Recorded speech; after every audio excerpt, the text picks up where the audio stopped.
नमस्कार बंधुरा रिजु रान्नाघरे तोमादेर सबाइके स्वागत जानाई। आज आमी बाटी भापा केक तैरी करब। এই কেকটা বানানো খুবই সহজ, শুধুমাত্র সুজি দিয়েই তৈরি করব এই ভাপা পিঠেটা। আর বেশি উপকরণও লাগে না, মাত্র কয়েকটি উপকরণেই হয়ে যায়। আর খেতেও খুব দুর্দান্ত স্বাদের হয়। তাহলে চলো বন্ধুরা, ভিডিওটা স্কিপ না করে প্রথম থেকে শেষ পর্যন্ত দেখার অনুরোধ রইল। এখানে আমি এক বাটি সুজি নিয়ে নিয়েছি। এই সুজির ভিতর দিয়ে দেব স্বাদ মতো লবণ, দিয়ে দেব 1 চামচ গুঁড়ো চিনি, দিয়ে দেব গুঁড়ো দুধ। শুকনো উপকরণগুলো ভালো করে মিশিয়ে নেব। দিয়ে দেব অল্প পরিমাণে একটু ময়দা, দিয়ে আর একটু মিশিয়ে নেব। এবার আমি উষ্ণ গরম জল দিয়ে ব্যাটারটা আমি তৈরি করে নেব। এখানে লিকুইড দুধও ব্যবহার করা যেতে পারে। ব্যাটারের ভেতরে দিয়ে দেব বেকিং পাউডার 1 চামচ, দিয়ে আমি ভালো করে মিশিয়ে নেব। ব্যাটারটা আমি এক পাশে রেখে দেব। কড়াইতে নারকেল কোড়া দিয়ে দিয়েছি। এখন দিয়ে দেব গুড়, আখের গুড়। এবার আমি নেড়ে চেড়ে ভালো করে গুড় আর নারকেলটা মিশিয়ে নেব।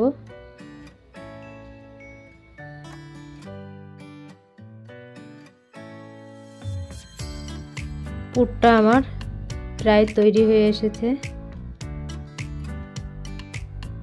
এবার আমি নামিয়ে নেব পুরটা।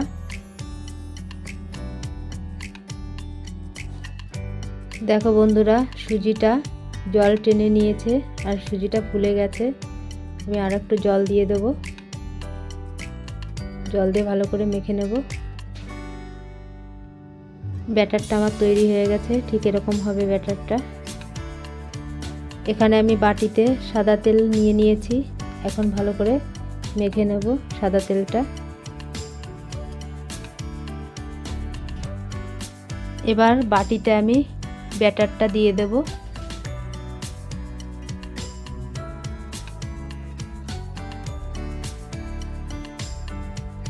পুরো ভর্তি করে দেব না।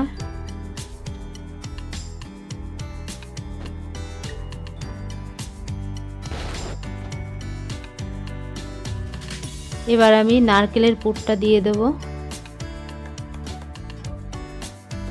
এবার ব্যাটারের মাঝখানে আমি দিয়ে দেব। আমি আর একটা এরকম একইভাবে দিয়ে দেব।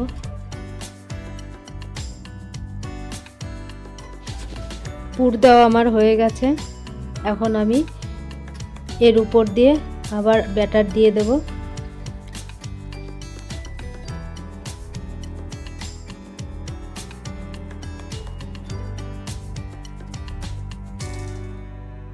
এবার বাটির উপর দিয়ে আমি কিশমিশ সাজিয়ে দেব সুন্দর করে। এটা দিলে দেখতেও ভালো লাগে আর খেতেও দুর্দান্ত হয়।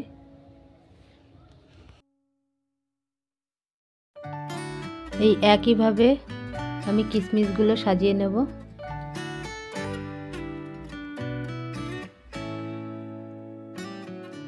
পিঠেটা আমার ভাপানোর জন্য তৈরি হয়ে গেছে। কড়াইতে জল বসিয়ে দিয়েছি, একটা স্ট্যান্ড দিয়ে থালা বসিয়ে দিয়েছি। এবার আমি এই থালার উপরে বাটিগুলো সাজিয়ে দেব।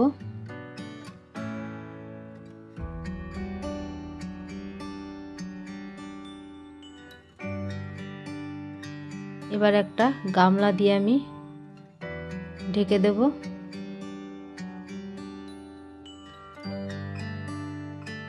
20 মিনিট পরে আমি ফিরে আসলাম। দেখো বন্ধুরা, পিঠেগুলো কত সুন্দর হয়েছে। একটা কাঠি দিয়ে আমি দেখে নিচ্ছি। দেখো কাঠিতে লেগে যাচ্ছে না, তার মানে পিঠেটা হয়ে গেছে। আমি এখন নামিয়ে নেব। দেখো বন্ধুরা, পিঠেগুলো কত সুন্দর হয়েছে। একটু ঠান্ডা হলেই আমি বাটির থেকে ছাড়িয়ে নেব। একটা ছুরি দিয়ে আমি পাশ দিয়ে ছাড়িয়ে নিচ্ছি।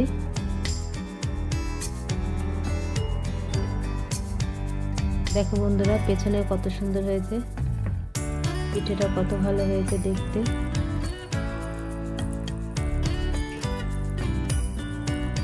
একইভাবে আমি সব পিঠেগুলো বাটির থেকে বের করে নেব। দেখো বন্ধুরা, এটাও কত সুন্দর হয়েছে। তাহলে বন্ধুরা, এই ভিডিওটা যদি তোমাদের ভালো লেগে থাকে, লাইক, কমেন্ট, শেয়ার এবং সাবস্ক্রাইব করে আমার পাশেই থেকো।